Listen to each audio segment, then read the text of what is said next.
2021년 12월 16일 오늘 우리에게 주시는 하나님의 말씀은 욥기 35장 1절에서 16절까지의 말씀입니다. 엘리후가 말을 이어 이르되 그대는 이것을 합당하게 여기느냐? 그대는 그대의 의가 하나님께로부터 왔다는 말이냐? 그대는 그것이 내게 무슨 소용이 있으며 범죄하지 않는 것이 내게 무슨 유익이 있겠느냐고 묻지만은 내가 그대와 및 그대와 함께 있는 그대의 친구들에게 대답하리라. 그대는 하늘을 우러러보라. 그대보다 높이 뜬 구름을 바라보라. 그대가 범죄한들 하나님께 무슨 영향이 있겠으며 그대의 악행이 가득한들 하나님께 무슨 상관이 있겠으며 그대가 의로운들 하나님께 무엇을 드리겠으며 그가 그대의 손에서 무엇을 받으시겠느냐. 그대의 악은 그대와 같은 사람에게나 있는 것이요 그대의 공의는 어떤 인생에게도 있느니라. 사람은 학대가 많음으로 부르짖으며 군주들의 힘에 눌려 소리치나 나를 지으신 하나님은 어디 계시냐고 하며 밤에 노래를 주시는 자가 어디 계시냐고 말하는 자가 없구나. 땅의 짐승들보다도 우리를 더욱 가르치시고 하늘의 새들보다도 우리를 더욱 지혜롭게 하시는 이가 어디 계시냐고 말하는 이도 없구나. 그들이 악인의 교만으로 말미암아 거기에서 부르짖으나 대답하는 자가 없음은 헛된 것은 하나님이 결코 듣지 아니하시며 전능자가 돌아보지 아니하심이라. 하물며 말하기를 하나님은 배울 수 없고 일의 판단하심은 그 앞에 있으니 나는 그를 기다릴 뿐이라 말하는 그대일까 보냐. 그러나 지금은 그가 진노하심으로 벌을 주지 아니하셨고 악행을 끝까지 살피지 아니하셨으므로 욥이 헛되이 입을 열어 지식 없는 말을 많이 하는구나.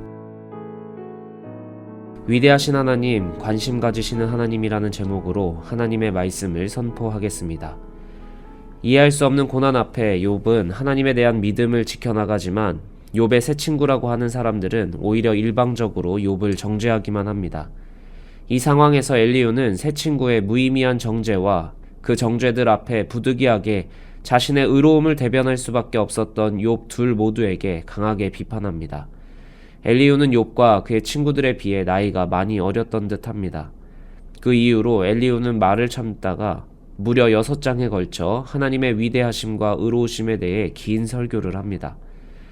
문학작품을 읽을 때 많은 사람들이 습관적으로 등장인물들을 작가가 설정해놓은 주인공은 마치 의인으로 반대편은 악인으로 쉽게 결정해놓고 읽는 경향들이 생깁니다. 그러나 하나님은 성경을 통해 주인공들의 의로움을 강조하시는 것이 아니라 하나님의 은혜를 강조하십니다.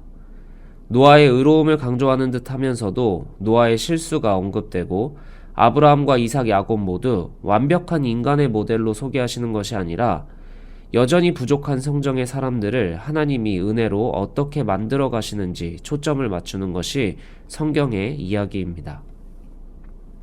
욥도 마찬가지입니다. 욥기를 통해 하나님이 이야기하시는 것은 욥이 완벽한 인물이라는 것이 아니라 욥도 새 친구도 엘리후도 완벽할 수 없지만 그들의 입을 통해 증언되는 하나님의 다양한 성품들을 통해 우리가 더 겸손히 하나님을 알아가길 원하십니다.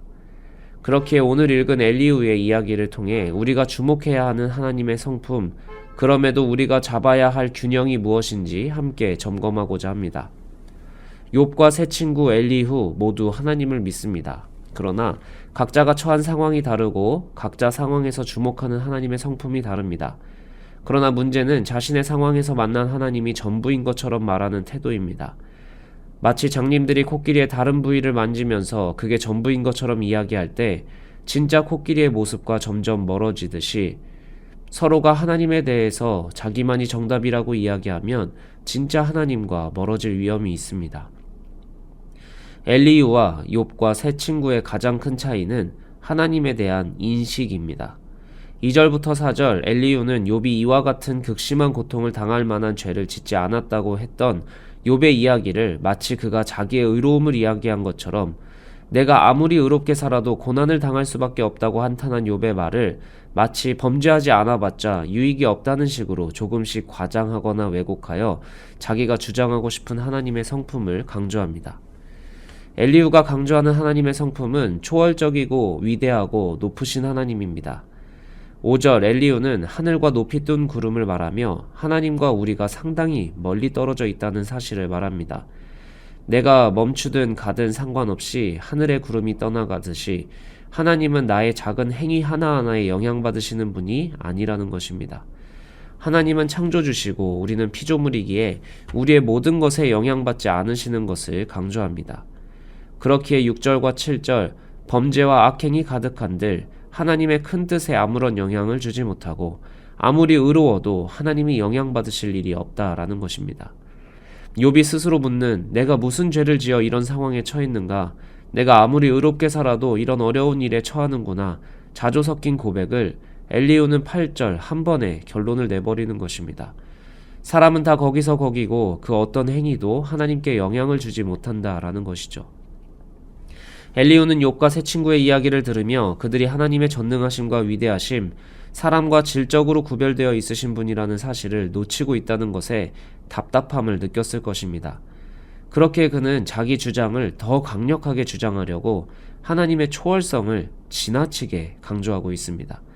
그러다 보니 9절에서 16절 하나님의 성품을 자기의 기준과 잣대로 결론을 내버립니다. 엘리후는 인간의 부르짖음을 두 개로 나누는데 모든 사람들은 자기가 처한 상황에서 괴로움을 느끼고 신음합니다. 9절은 고통을 느끼는 인간이 보편적으로 내는 고통의 소리를 언급합니다.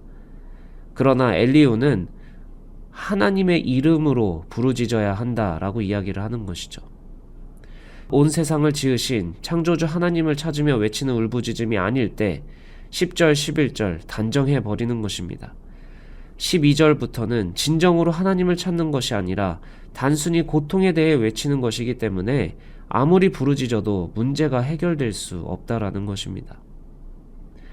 어쩌면 이것은 욥이 아무리 부르짖어도 응답이 없는 이유를 우회적으로 비판하는 의도가 담겨 있을지 모릅니다.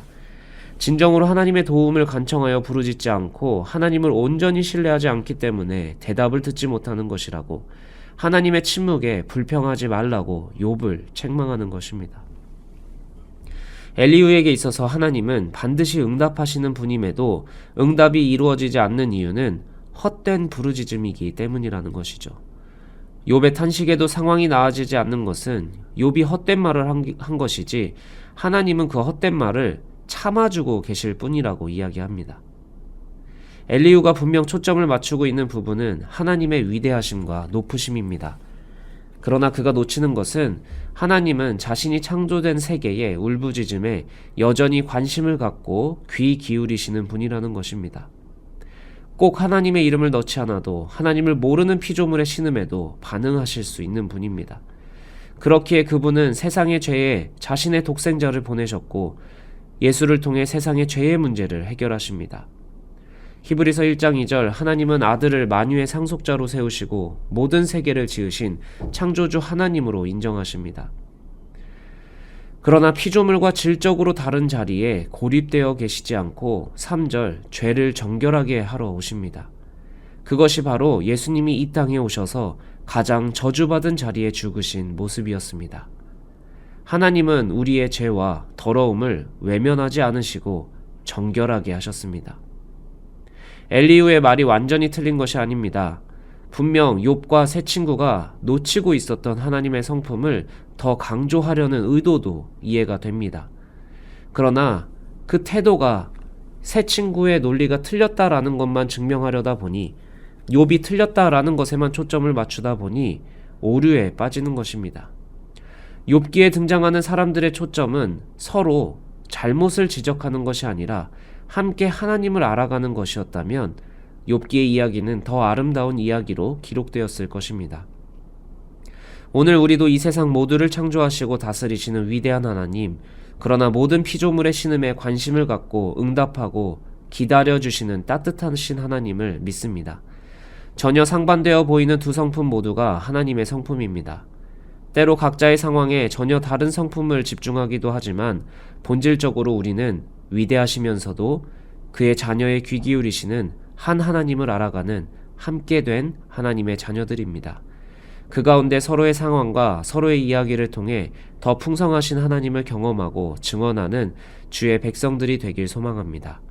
오늘 기도의 시간, 하나님의 위대하심을 찬양하며 동시에 내 연약함과 신음에 응답하시는 하나님 모두를 기억하는 기도의 시간이 되길 축복합니다. 함께 기도하겠습니다. 주님, 우리가 처한 상황과 내가 만난 하나님의 강한 인상이 하나님의 전부인 것처럼 느껴질 때가 있습니다. 서로가 경험한 하나님, 오늘 내가 이해하는 하나님이 하나님의 전부가 아님을 겸손히 고백하게 하옵소서. 그렇게 서로가 서로의 고백과 증언에서 하나님의 풍성하심을 배우고 하나님에 대한 이해가 성장하게 하옵소서. 우리의 태도가 주 안에서 겸손히 주님의 몸된 교회를 이루길 간절히 소망합니다. 모두를 사랑하시면서도 가장 위대하시고 하늘의 보좌 위에 앉아 계신 예수 그리스도의 이름으로 기도합니다. 아멘.